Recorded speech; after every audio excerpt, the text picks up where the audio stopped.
5 ఖాళీలపైనే అందరి గురి. మార్చిలో 5 ఎమ్మెల్యే కోటా ఎమ్మెల్సీ సీట్లు ఖాళీ. కాంగ్రెస్కు 4, బీఆర్ఎస్కు 1 దక్కే ఛాన్స్.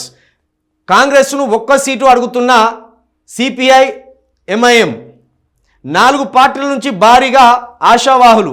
హైకమాండ్ను ప్రసన్నం చేసుకునే ప్రయత్నాలు. ఒక్కో ఎమ్మెల్సీకి 20 మంది ఎమ్మెల్యేలు. ఎమ్మెల్యే కోటా ఎమ్మెల్సీ ఎన్నికలకు ఎన్ని ఓట్లు కావాలనేది పద్ధతి ప్రకారం లెక్కిస్తారు. ఎన్నిక నిర్వహించాల్సిన సభ్యుల సంఖ్యకు 1 కలిపి మొత్తం ఎమ్మెల్యేల సంఖ్యతో భాగించవలసి ఉంటుంది. వచ్చే ఫలితానికి 1 కలిపితే అదే ఎన్నికకు కావలసిన ఎమ్మెల్యేల ఓట్ల సంఖ్యగా మారుతుంది. ప్రస్తుతం అసెంబ్లీలో 119 మంది ఎమ్మెల్యేలు ఉన్నారు. 5 ఎమ్మెల్సీ స్థానాలకు ఎన్నికలు జరగాల్సి ఉంటుంది. దీనికి 1 కలిపితే 119ని దానితో భాగిస్తే 19.83 వస్తుంది. దీనికి 1 కలిపితే 20 దాటుతుంది. ఇదే ఎమ్మెల్సీ స్థానానికి కావలసిన ఎమ్మెల్యేల ఓట్ల సంఖ్యగా గుర్తిస్తారు.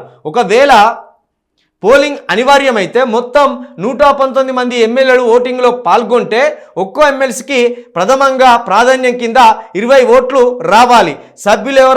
సభ్యులైనా గైహాజరైతే అది తగ్గుతుంది.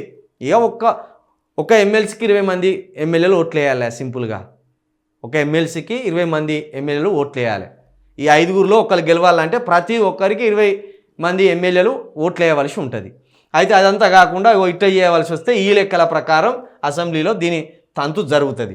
అయితే ఇప్పుడు దీంట్లో కాంగ్రెస్కు 4 ఉన్నాయట, 4 అవకాశం ఉన్నాయట కాంగ్రెస్ గెలిచేది. ఇక బీఆర్ఎస్కు 1 దక్కే అవకాశం ఉన్నదట. ఈ 1ని కూడా వీళ్ళే గుంజుకపోయే ప్రయత్నం కూడా చేస్తారు.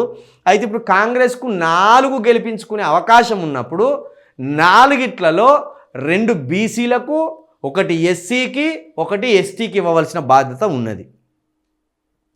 కాంగ్రెస్ పార్టీలో ఇప్పుడు ఎవరెవరైతే మిత్రులు బీసీ ఉద్యమం అని, బీసీల వాటాని గట్టిగా మాట్లాడుతున్నారో, బీసీలు మొత్తమే చైతన్యం అని చెప్తున్నారో, ఇప్పుడు ఈ కాంగ్రెస్ పార్టీ గల్లా బట్టి కాంగ్రెసు మెడలు వంచి, ఓ విధంగా చెప్పాలంటే అక్కడ నీ రాహుల్ గాంధీ మెడలు వంచి, ఇక్కడ ఉన్న రేవంత్ రెడ్డి గారిని మెడలు వంచి, ఈ కాంగ్రెస్ పార్టీలో ఉన్న బీసీ నాయకులు 4గిట్లలో 2 ఎమ్మెల్సీలను మీకిచ్చి మీరు గెలిపించేలా ప్రయత్నాలు జరగాలి.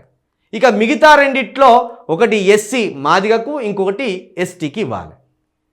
ఈ రకంగా ఎస్సీలు, బీసీలు, ఎస్టీలు ఈ కాంగ్రెస్ ప్రభుత్వాన్ని చెడు కూడా ఆడుకోవాలి. మీరు 4 మాకే కావాలని చెడు కూడా ఆడుకోవాలి.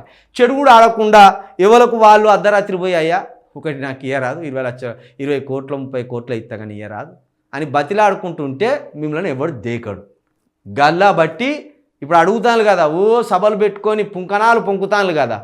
సభలు పెట్టి పొంకనాలు పొంకుడు కంటే మొత్తం లీడర్లు, బీసీ లీడర్లు, ఎస్సీ లీడర్లు, ఎస్టీ లీడర్లు గట్టిగా అందరూ ఒక సంకల్పంతో పోయి మేమే కష్టపడ్డాం పార్టీ కోసం, మాకే ఇవ్వాలని కొట్లాడండి. గల్లా బట్టి గుంజుకోర్రి. ఇక బీఆర్ఎస్కి 1 దక్కే ఛాన్స్ ఉన్నదట. ఈ 1ట్లో మాదిగ వారికి ఇస్తే బాగుంటుంది. మాదిగ వారికి 1 సీటు, ఈ ఉన్న సీటును కేటాయిస్తే బాగుంటుంది. ఎందుకంటే అత్యధికమైన జనాభా ఉన్న కులం కాబట్టి ఆ 1 వాళ్ళకి ఇస్తే బాగుంటుంది అన్ని రకాలుగా. ఇక మాదిగలకు కూడా మీరు పెద్దపీట వేసినలు అనేది ఒక గౌరవం కూడా, ఒక ఘనత కూడా అది మీకు దక్కుతుంది. ఉన్న 1 సీటును మాదిగలకు ఇచ్చిన రాబాయ్ అన్నట్టు ఉంటుంది. మర్చిపోకూడదు.